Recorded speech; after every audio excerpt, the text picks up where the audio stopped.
Good.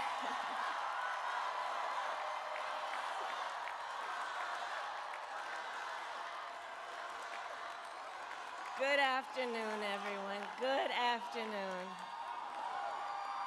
Good afternoon. Good afternoon. Thank you all. Thank you, thank you. Thank you, thank you.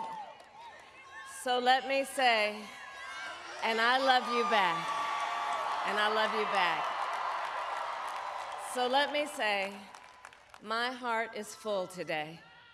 My heart is full today, full of gratitude for the trust you have placed in me, full of love for our country, and full of resolve. The outcome of this election is not what we wanted, not what we fought for, not what we voted for, but hear me when I say, the light of America's promise will always burn bright. As long as we never give up, and as long as we keep fighting.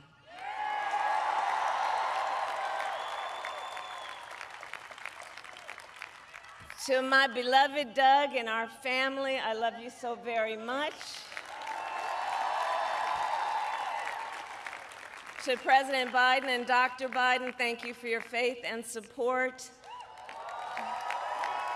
To Governor Walz and the Walz family, I know your service to our nation will continue.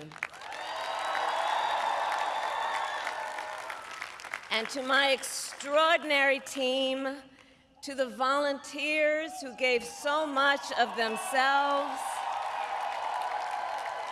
to the poll workers and the local election officials,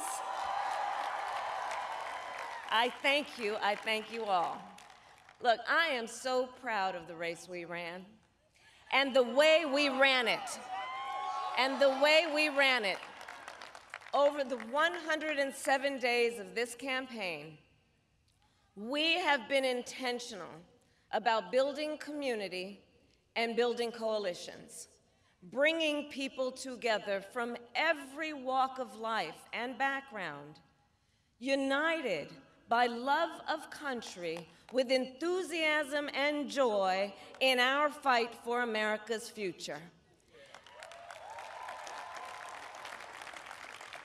And we did it with the knowledge that we all have so much more in common than what separates us. Now, I know folks are feeling and experiencing a range of emotions right now. I get it.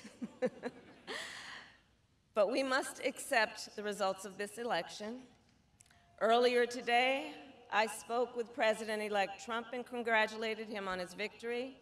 I also told him that we will help him and his team with their transition, and that we will engage in a peaceful transfer of power.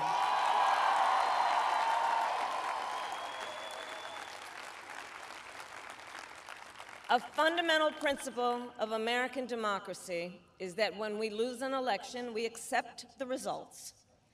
That principle, as much as any other, distinguishes democracy from monarchy or tyranny. And anyone who seeks the public trust must honor it. At the same time, in our nation, we owe loyalty not to a president or a party, but to the Constitution of the United States.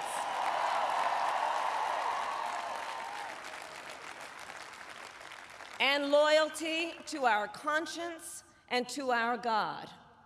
My allegiance to all three is why I am here to say, while I concede this election, I do not concede the fight that fueled this campaign.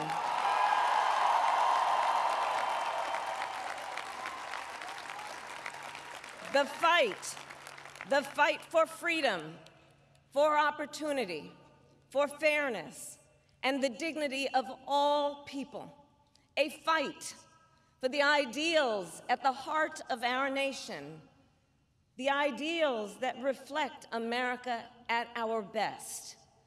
That is a fight I will never give up.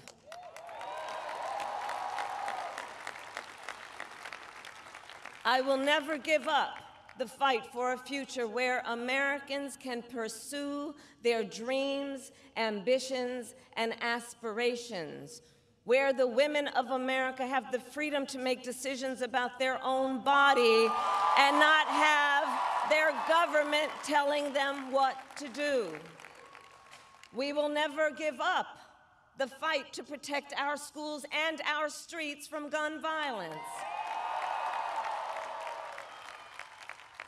And America, we will never give up the fight for our democracy, for the rule of law, for equal justice, and for the sacred idea that every one of us, no matter who we are or where we start out, has certain fundamental rights and freedoms that must be respected and upheld.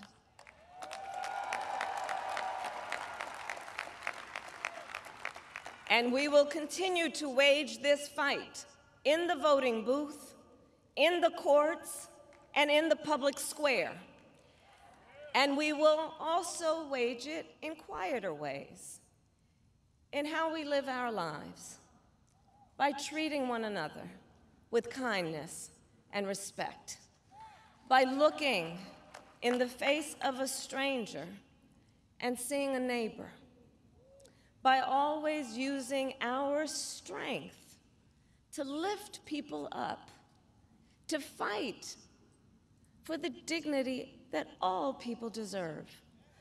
The fight for our freedom will take hard work, but like I always say, we like hard work. Hard work is good work. Hard work can be joyful work.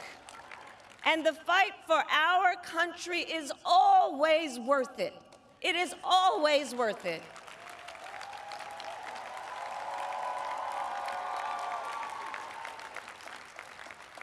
To the young people who are watching, it is, I love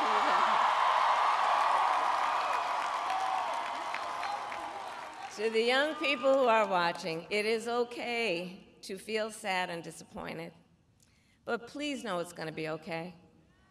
On the campaign, I would often say, when we fight, we win. But here's the thing. Sometimes the fight takes a while. That doesn't mean we won't win.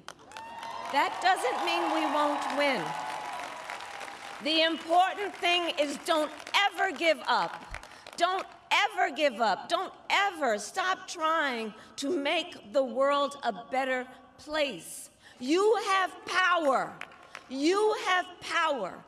And don't you ever listen when anyone tells you something is impossible because it has never been done before.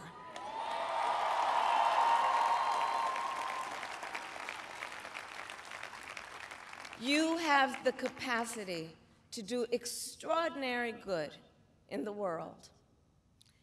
And so to everyone who is watching, do not despair. This is not a time to throw up our hands. This is a time to roll up our sleeves. This is a time to organize, to mobilize, and to stay engaged for the sake of freedom and justice, and the future that we all know we can build together. Look, many of you know I started out as a prosecutor, and throughout my career, I saw people at some of the worst times in their lives. People who had suffered great harm and great pain, and yet found within themselves the strength and the courage and the resolve to take the stand, to take a stand, to fight for justice, to fight for themselves, to fight for others. So let their courage be our inspiration. Let their determination be our charge. And I'll close with this. There's an adage an historian once called a law of history, true of every society across the ages. The adage is, only when it is dark enough can you see the stars. I know many people feel like we are entering a dark time, but for the benefit of us all, I hope that is not the case. But here's the thing, America, if it is, let us fill the sky with the light of a brilliant, brilliant billion of stars. The light of optimism, of faith, of truth, and service.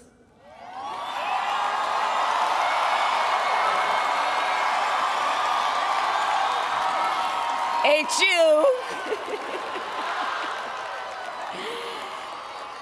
And may that work guide us, even in the face of setbacks, toward the extraordinary promise of the United States of America. I thank you all. May God bless you, and may God bless the United States of America. I thank you all. I thank you. Thank you.